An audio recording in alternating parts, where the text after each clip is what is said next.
Die Art, wie ein Archiv aufgebaut ist, lenkt und orientiert die Art und Weise, wie gewusst werden soll. Die Trennlinie zwischen einem gewaltverherrlichenden Inhalt und einem Inhalt, der der Aufklärung dient, der zwar grausam sein mag, aber unbedingt Nachrichtenwert hat, ist haarscharf. Archive, das Wort ist eigenartig, sie sind etwas ganz Elementares. Ja? Es ist die Aufbewahrung, eigentlich der Respekt vor den Dingen. Und wir an der Österreichischen Nationalbibliothek tun dies ja auch in Verantwortung für spätere Generationen. Wir sehen hier die Geschichte der Stadt, wie frühere Stadtbewohner die Geschichte gestaltet haben.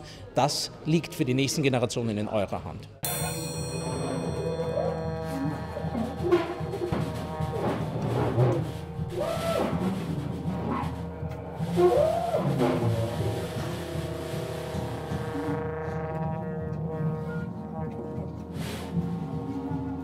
For the eternal archivist, Peter Putz, the visual has become a daily practice of recording, organizing the recorded and reiterating its place in an ever-increasing composite graphic.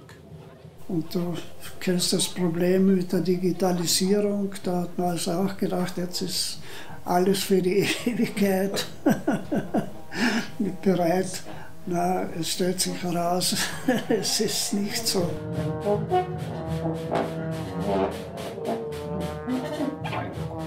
Was ist jetzt dieses sogenannte ewige Archiv? Ja, das ewige Archiv wurde vor rund 40 Jahren, also 1980, von mir gegründet und es ist eine sehr große Bilddatenbank, die ist unabhängig und auch nicht kommerziell angelegt. Das besondere Augenmerk und der Schwerpunkt liegt auf diesem spektakulär-unspektakulären, wie ich das nenne. Und das ist eigentlich das, was zumindest den Großteil meines eigenen Lebens ausmacht. Es ist kein spektakuläres Leben im Rampenlicht.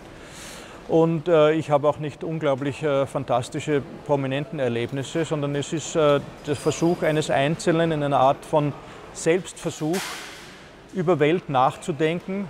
Und es ist die Frage, ist es möglich für einen Einzelnen, der begrenzte Mittel hat und keine großen Ressourcen, ist es möglich, über Welt nachzudenken und sozusagen unter Anführungszeichen Erkenntnisse zu bekommen durch präzises Beobachten von seinen Umgebungen, von den Gegenständen, die ihn ausmachen, die die Welt um ihn herum ausmachen.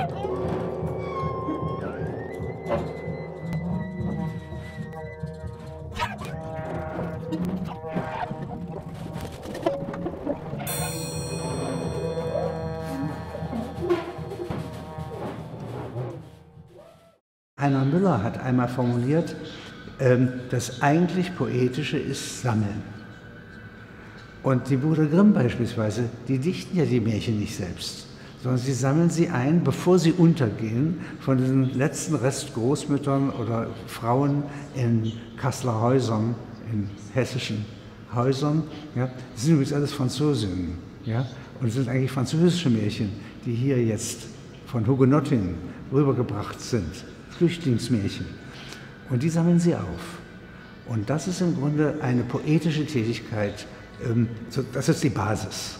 Ja? Das ist also mehr, das Sammeln ist also mehr als eine kuratorische Tätigkeit oder eine verwaltende oder eine bloß sichernde. Also das ist kein Drache, ja, der einen Nibelungenschatz bewahrt, ja? Sondern es ist eine aktive Tätigkeit. Und wir verstehen eigentlich Zeiten überhaupt nur, wenn wir sie archivieren.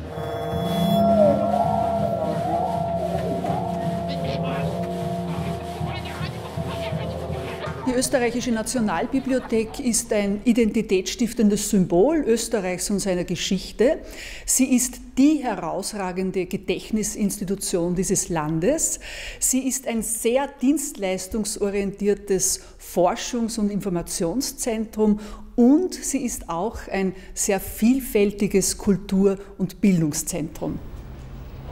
Ich denke, dass die Menschen schon sehr genau wissen, warum es wichtig ist, Schriften, Bücher, Zeitungen, Zeitschriften zu sammeln. Wenn Sie an Kriegsgebiete denken, wo Nationalbibliotheken, Museen zerstört werden, das Erste, was man nach den Kriegen wieder macht, denken Sie zum Beispiel an Sarajevo, ist, dass man die Nationalbibliotheken, die Museen wieder aufbaut, weil wir so etwas wie ein kulturelles Gedächtnis brauchen. Wir müssen die Vergangenheit kennen, damit wir die Gegenwart begreifen und die Zukunft gestalten können. Und dazu brauchen wir Institutionen, die eben die Bücher, die Zeitungen, die Zeitschriften, alles das, was in einem Land erscheint, publiziert wird, auch sammelt.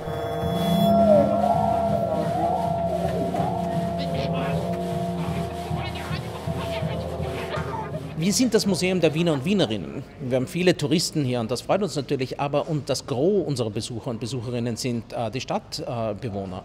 Und das ist eine große Aufgabe, weil im Gegensatz zu anderen Museen, die hauptsächlich beruhen, die Bundesmuseen, auf den habsburgischen Sammlungen, ist diese Sammlung, dieses Museum immer ein städtisches gewesen, immer eines, das die Bürger und Bürgerinnen dieser Stadt ermöglicht haben und das natürlich diese Stadt auch reflektiert. Das ist eine wirklich wichtige Aufgabe und diese Möglichkeit, hier ins Museum zu kommen und auf seine Lebensrealität einen neuen Blick zu werfen, ist eines meiner großen Anliegen.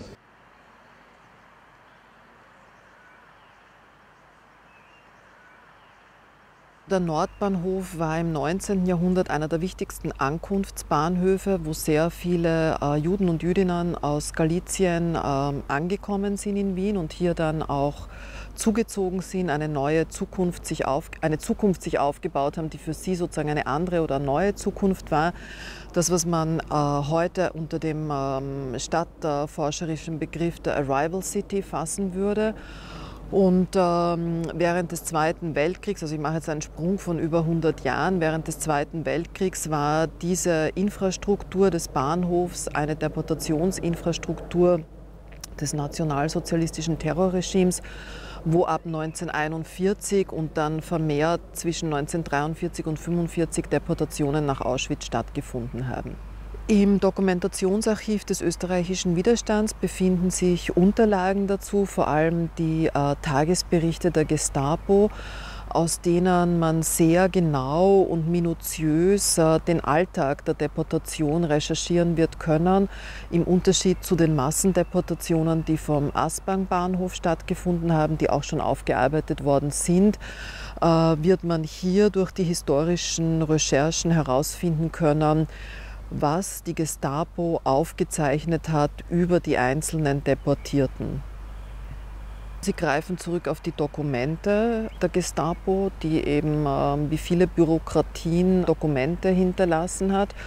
Und diese Dokumente sind gesammelt worden vom Dokumentationsarchiv des österreichischen Widerstands, welches eben ein Archiv ist, das zum einen wesentlich ist für die Erforschung des nationalsozialistischen Regimes und zum anderen wesentliche dokumentarische Arbeit leistet, was neonazistische Wiederbetätigung heute anbelangt. Also ein Archiv, das zutiefst ein historisches und politisches Archiv in seiner Gründungsmotivation und in der zur Verfügungstellung von Dokumenten, mit denen HistorikerInnen, AktivistInnen, ForscherInnen, Lehrende arbeiten können.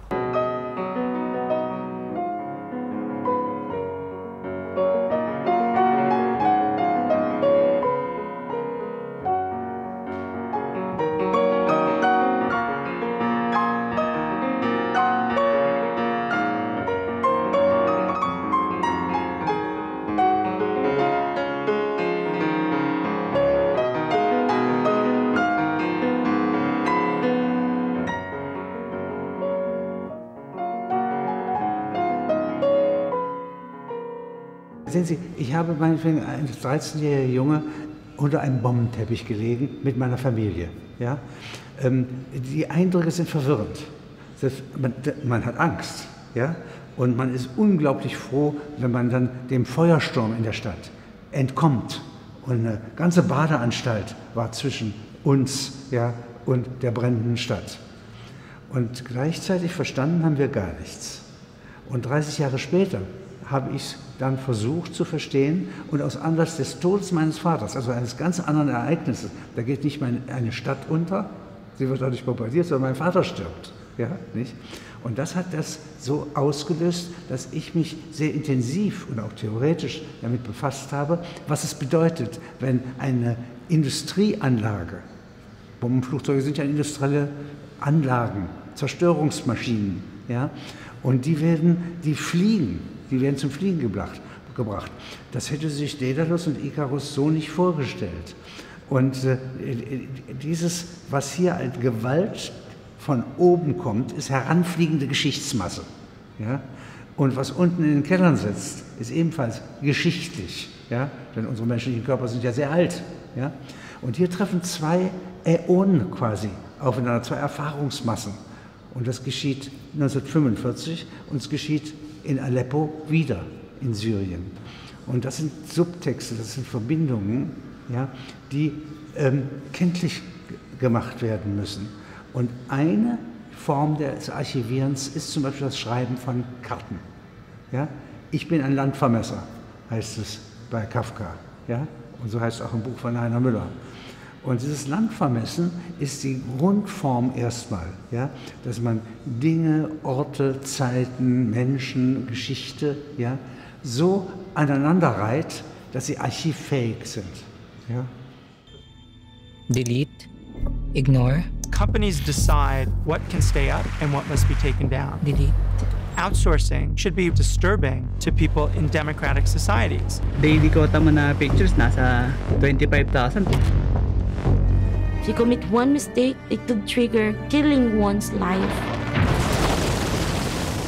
It could trigger war. Es geht in The Cleaners um die Frage, wer eigentlich entscheidet, was wir online sehen und was nicht. Und das sind Menschen, sehr viele Menschen, über 10.000, die in Manila auf den Philippinen sitzen und in Akkordarbeit darüber entscheiden, was gelöscht wird und was vorkommen darf auf sozialen Netzwerken. Und wir waren erstaunt, als wir festgestellt haben, was das für eine Schattenindustrie ist und wie geheim gehalten diese Arbeit dort wird. Kumukuha ako ng basura. Yun na naman siguro yung kakatakutan ko eh. Parang isa rin yun sa mga bagay na nag-drive sa akin, kaya nag-aral ako ng mabuti. In erster Linie ist es natürlich erstmal ein Billiglohnland, also ein Entwicklungsland, wo Menschen $1 bis $3 die Stunde dafür bekommen, diese Löscharbeiten zu machen. Dann hätte man ja aber auch noch andere Länder auf der Rechnung gehabt und Outsourcing-Firmen auf den Philippinen werben für den Standort Manila, indem sie sagen, naja, Menschen dort sind wegen 300 Jahren Kolonisation durch die Spanier und dann nochmal fast 100 durch die Amerikaner bestens geeignet einschätzen zu können, was wir Westler mögen und was nicht, was wir sehen wollen und was nicht, also unsere Werte zu verstehen und zu teilen. Was wir festgestellt haben, ist, da sind über 90% der Menschen Christen. Das leben die dann aber doch eine ganze Ecke anders aus als wir. Wenn wir überhaupt Christen sind hier, dann sind wir eher so Leitchristen. Dort sind die schon sehr strenggläubig überwiegend. Und das spielt schon eine große Rolle für deren Weltwahrnehmung. Und viele begreifen tatsächlich diese Arbeit als so einen Kampf gegen die Sünden. Also die begreifen es als so eine Art Mission, es Jesus Christus gleich zu tun und sich selbst auch zu opfern für die Sünder der Welt. Wala akong idea masyado sa ginagawa niya as moderator. Yung mga ibang Video, syempre, tumatatak pa rin sa isipan mo yung kahit paano. Also das ist ein sehr starkes Narrativ. Das andere ist, das hat uns ein Content Moderator erzählt, der jetzt auch im Film auftaucht, Er sagt, dass was ich da mache im Digitalen ist eigentlich das Gleiche, was unser Präsident Duterte auf den Straßen Manilas betreibt, nämlich eine Art soziale Säuberung. Also groß reine machen, aufräumen, durchgreifen. Das Erste, was ich gelernt habe, als ich an die Österreichische Nationalbibliothek kam, war, dass Bibliothekarinnen und Bibliothekare nicht selbst entscheiden, was gesammelt wird. Es gibt in Österreich ein Mediengesetz und das besagt, dass alle Bücher, alle Zeitungen, Zeitschriften, die in Österreich publiziert werden, von der Nationalbibliothek zu sammeln sind. Und darüber hinaus kaufen wir vieles im Ausland an, was über Österreich erscheint oder österreichische Autorinnen und Autoren im Ausland publizieren. Aber es gibt keine subjektiven Entscheidungen in dem Sinne, dass Einzelpersonen entscheiden, was gesammelt wird. Durch das Mediengesetz wird das verhindert.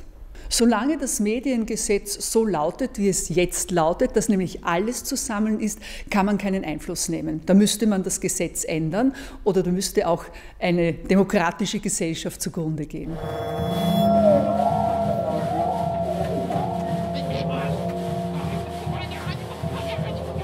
Jetzt kann man natürlich fragen, welchen Sinn hat es, zum Beispiel zusammengetretene Red Bull-Dosen zusammen zu fotografieren und wieder zu Tableaus zusammenzustellen.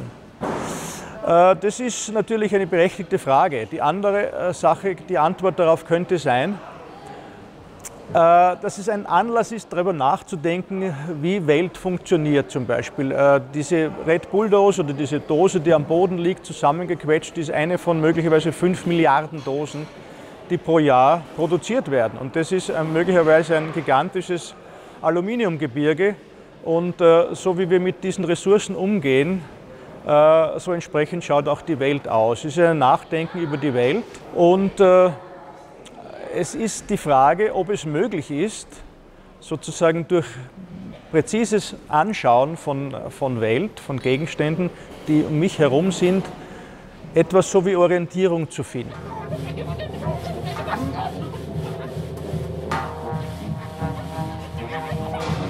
As a holistic way to encapsulate the world, Peter Putz manages to create his eternal archive from daily recordings and frequent sorties in combination with accidental and strange encounters. The eternal becomes the entirety of his ability to reconstitute the recorded in these formulaic pages.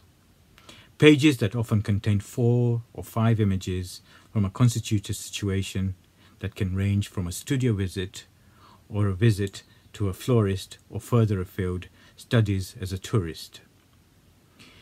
In placing them within a page, the images act as a set of hesitative notations for a larger body of images. Images that embody both spatial and geographical temporalities, but most importantly, speak volume about the artist's inquisitiveness.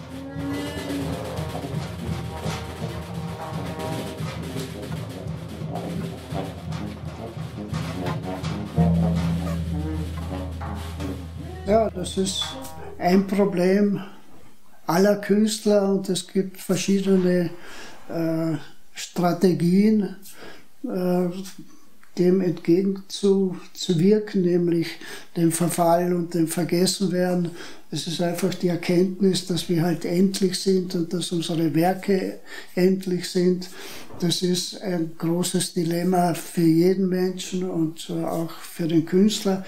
Er versucht mit seinen Arbeiten, das weißt du, auch mit deinem ewigen Archiv sehr gut, der Mensch versucht, in seinen Werken etwas länger zu leben, als ihm die Biologie eigentlich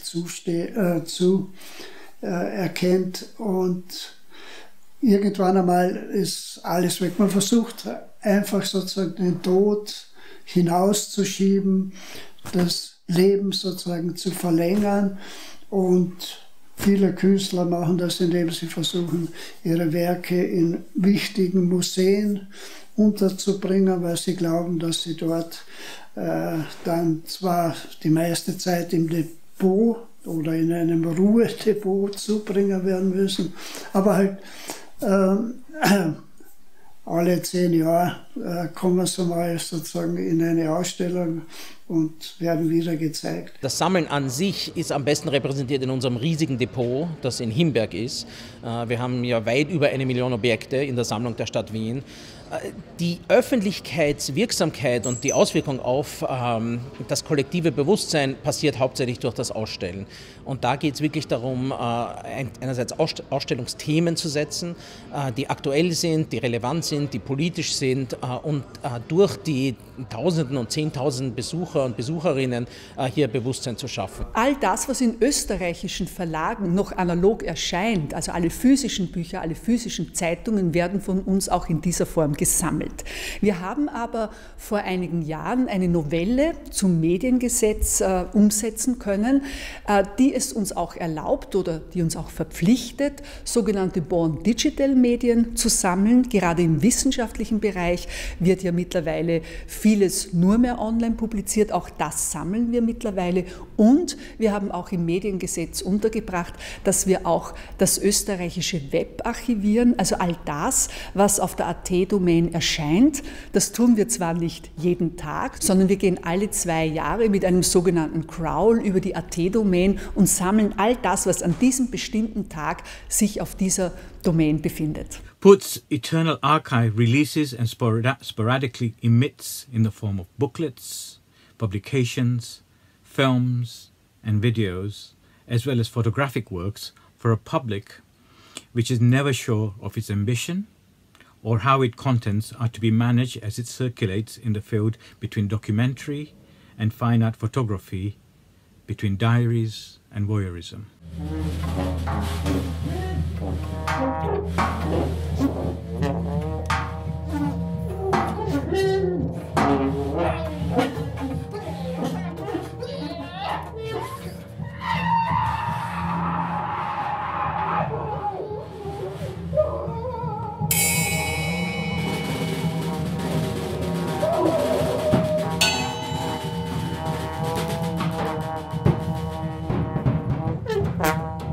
Mir ist im Grunde noch relativ neutral, ob meine Daten gesammelt werden. Ja? Dann besitzt einer Macht über mich. Ja? Nicht? Ich bin in der Lage oder fühle mich in der Lage, mich gegen solche Macht zu wehren. Das wäre noch nicht das Schlimme. Aber diese intelligenten Algorithmenverwalter, ja? Und die Algorithmen selbst sind fähig, unsere Wünsche früher zu lesen, als wir sie selber haben und artikulieren können. Ja? Sie können es bei Amazon schon angedeutet sehen. Das wird sich vertiefen. Und wenn der Gegenstand der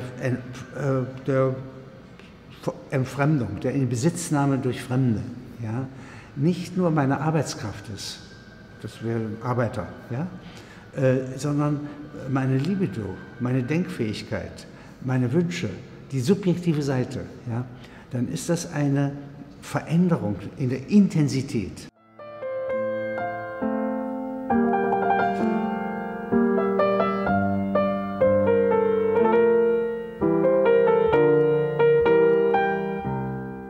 Die Art, wie ein Archiv aufgebaut ist, lenkt und orientiert die Art und Weise, wie gewusst werden soll. Also das heißt jetzt nicht, dass alle Benutzerinnen des Archivs unbedingt nach diesen Ordnungen vorgehen werden müssen, aber die Ordnungen des Archivs selbst in den Blick zu nehmen, um zu wissen, wie das potenziell das beeinflusst, was ich hier erforsche, ist ein wesentlicher Bestandteil einer kritischen historiografischen Auseinandersetzung mit dem, was das Archiv tut. Also ich würde eher von das Archiv als etwas, was etwas tut, begreifen. Das ist nicht nur eine Institution, in der etwas aufbewahrt wird, also nicht nur die physische Einrichtung, sondern das Archiv ist eine Form der Produktion oder der Hervorbringung. Und das, was und wie es hervorbringt, muss man in der Forschung mit in den Blick nehmen. I-delete mo at kung ano yung mga bawal. Talagang linisin ang mga marumi. Yun lang naman talaga yung goal namin eh. Da will Facebook, da wollen diese wenigen Plattformen der Oberflächenreinlichkeit, die wollen so eine Alternative dazu darstellen. Also sagen so, bei uns können sich die Nutzerinnen und Nutzer sicher fühlen. Oder es wird dann auch Healthy Environment genannt. Also, und diese gesunde Umgebung, die soll garantieren, dass dort Werbekunden ihre Werbung gut platzieren können. Die soll dafür sorgen, dass dort möglichst viele Menschen möglichst viel Zeit verbringen. Aber die sorgt eben auch dann dafür, dass manches mit weggewischt wird, also rausgelöscht wird, was vielleicht auch ein Bleiberecht haben sollte, nämlich Widerstandskampf. Also Auflehnung gegen autokratische Regime zum Beispiel, Aufklärungsarbeit. Also es gibt ja diese Organisation, die wir dort porträtieren in unserem Film, die hilft Bürgerjournalisten, Journalistinnen in Syrien, die zivilen Opfer von Luftschlägen zu dokumentieren.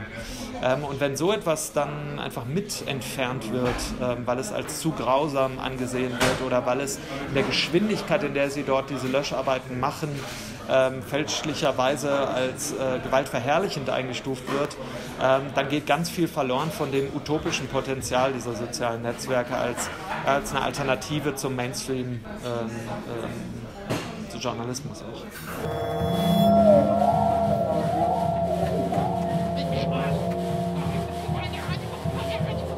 Ich sehe in diesem Public-Private Partnership, das wir mit Google 2012 eingegangen sind, nur Vorteile. Wir haben vereinbart mit Google, dass wir unseren urheberrechtsfreien Buchbestand digitalisieren.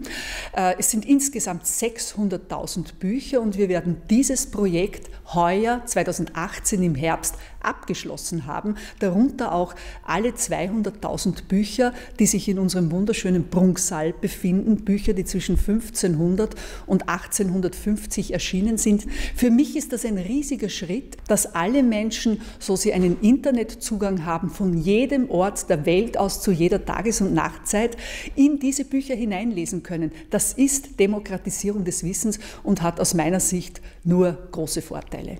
Der Deal mit Google besagt, dass Google diese digitalisierten Werke kostenfrei zur Verfügung stellen muss und dass wir auch frei sind, diese Inhalte auch über die Website der Österreichischen Nationalbibliothek anzubieten und dass wir auch frei sind, sie anderen Partnern, zum Beispiel Europeana, der Europäischen Digitalen Bibliothek, anzubieten, was wir auch tun. Also es ist einfach eine Win-Win-Situation und wir bekommen sehr viele positive Rückmeldungen, vor allem auch von Seiten der Wissenschaftlerinnen und Wissenschaftler, die sich ja gerade mit diesen älteren Beständen auch befassen, dass jetzt das Arbeiten natürlich wesentlich erleichtert.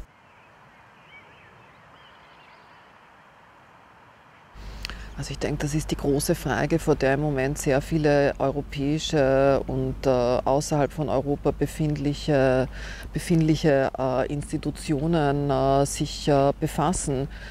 Was ist passiert mit denjenigen, die Anfang des 20. Jahrhunderts als die Masse bezeichnet worden sind und zu denen ein Sprechen der Institutionen nur mehr in bedingtem Ausmaß stattfindet, weil das, was man Marketing nennt oder Publikumsstatistiken, jene Arbeit, die man Volksbildungsarbeit genannt hat, zu einem großen Teil ersetzt oder verdrängt hat. Und dieses große Klaffen zwischen einem Bildungsauftrag für alle und einem nicht mehr Erreichen jener, die man alle nennt, ist, glaube ich, eine der größten Herausforderungen, vor der demokratisch agierende Institutionen, die sich als demokratisch agierende verstehen, heute sich herausgefordert sehen.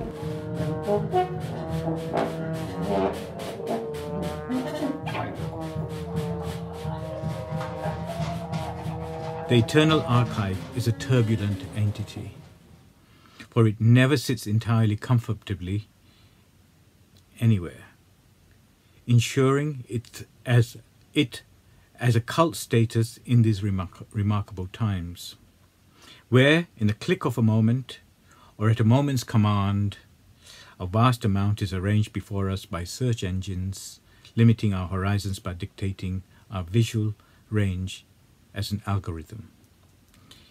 Instagram, Pinterested, downloaded, USB'd, Picasso'd, The list is immense, and all these have pervasive rules and philosophies that dictate the way we read the entire visual library that they supply.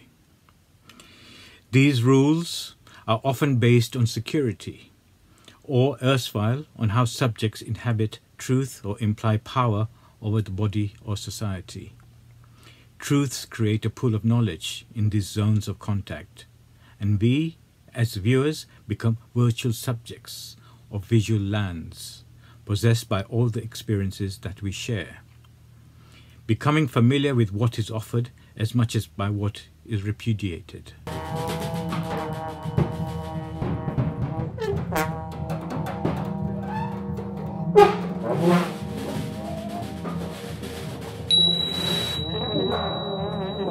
Für mich sind Sammlungen wie das Ewige Archiv und das Ewige Archiv im Besonderen hochspannend, weil sie fast eine Art Alternative oder fast eine Kontersammlung sind. Wir sind natürlich als Sammlung der Stadt Wien in gewissem Maße eine hegemonische Sammlung, weil wir natürlich ein Arm quasi der Macht sind. Wir waren bis vor ungefähr 15 Jahren sogar eine Magistratsabteilung der Stadt Wien, die Magistratsabteilung 10. Wir sind jetzt eine wissenschaftliche Anstalt, die aber immer noch von der Stadt Wien finanziert wird. Wir sammeln und schreiben Geschichte durchaus von einer Perspektive der Macht im weitesten Sinn, auch wenn wir uns dessen sehr bewusst sind und auch verschiedene Gegenströmungen, Gegennarrative aufzeigen wollen. Ein Projekt wie das Ewige Archiv ist da viel unabhängiger, viel freier, natürlich viel subjektiver und kann vor allem durch die Massigkeit in diesem Projekt eine wirkliche Counter-History, in diesem Fall eine Counter-History im visuellen Bereich darstellen. Und ich persönlich finde es sehr, sehr spannend, weil in den Hunderttausenden Fotos, die das Ewige Archiv mittlerweile umfasst, diese Gegengeschichte wirklich lesbar ist. Und sie kann natürlich in kreativer Weise, wie der Peter Putz das ja macht, immer wieder rekontextualisiert werden, was ja auch ein quasi alternatives oder fast Gegen- oder Parallelprojekt zur dominanten Geschichtsschreibung, wie sie in einem Ort wie dem Wien-Museum passiert, darstellt. Und als solches finde ich es ein wahnsinnig spannendes und wichtiges Projekt. Ich finde die Idee, so ein ewiges Archiv aus einer subjektiven Sammlersicht heraus aufzubauen, wirklich hochinteressant und sehr gut. Und das könnte auch eine Anregung sein für andere, so etwas auch zu versuchen. Und ich meine, das könnte auch eine sehr gute Ergänzung sein zu den institutionellen Sammlungen. There is no seeming end to his capturing the world around him. In daily recordings with his lens-based frolics. The eternal remains to be added on a daily basis, supplemented by further roving and often repetitive explorations of the found, confounding the relationship to the already archived. It is both a quest and a journey which Putz takes with a joy and a passion that permeates all the pages, both challenging and giving testimony to the desire to create, as Kafka and Murakami have done, the meandering mind, making from the mundane a statement of living and thinking in the dark edges from his digital trace. As Leslie Jamieson recently said, accumulation, juxtaposition, the organizing possibilities of metaphor, these techniques are ways in which the essay has always linked the private confessional to the communal.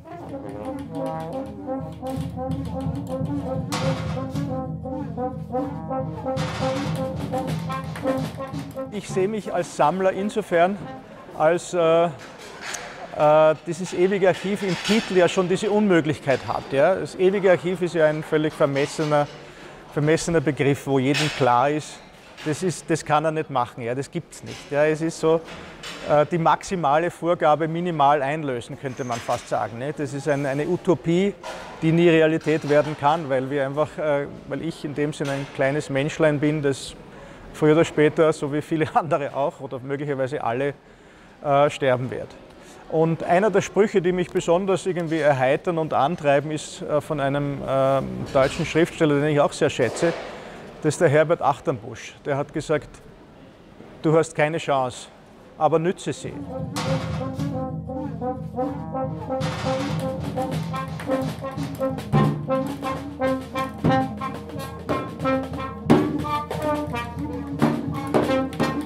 Ich sehe das größte Problem im ewigen Archiv sozusagen eben die Archivierung.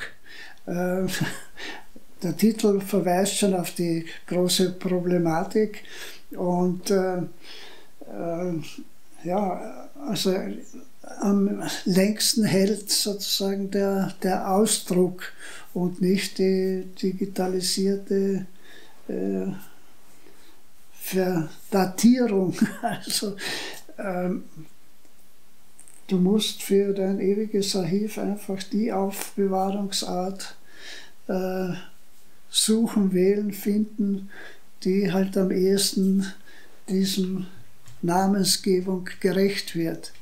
Also ich denke, dass ein Titel wie das ewige Archiv ein sehr anspruchsvoller und gleichzeitig paradoxaler Titel ist, weil kein Archiv wird ewig gewesen sein. Also ich denke, man muss das immer aus dem Futur 2 ansehen, jenes Futur, das wir nie erlebt haben werden.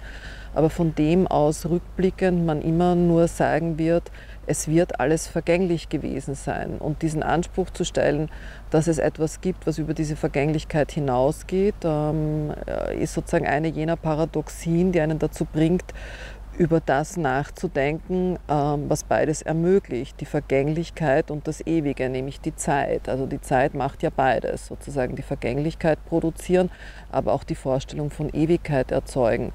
Und wenn jetzt sozusagen dieses ewige Archiv darauf drängt, dass man die Zeit in den Blick nimmt, also die Zeit, die vergeht, die Zeit, die vergangen ist, aber auch die Zeit, die vergangen sein wird, dann ist das die Leistung, die vielleicht darin bestehen kann, dass man so einen Anspruch stellt, der aber auch ein riesiger Anspruch ist, dem man, glaube ich, nie gerecht werden wird können.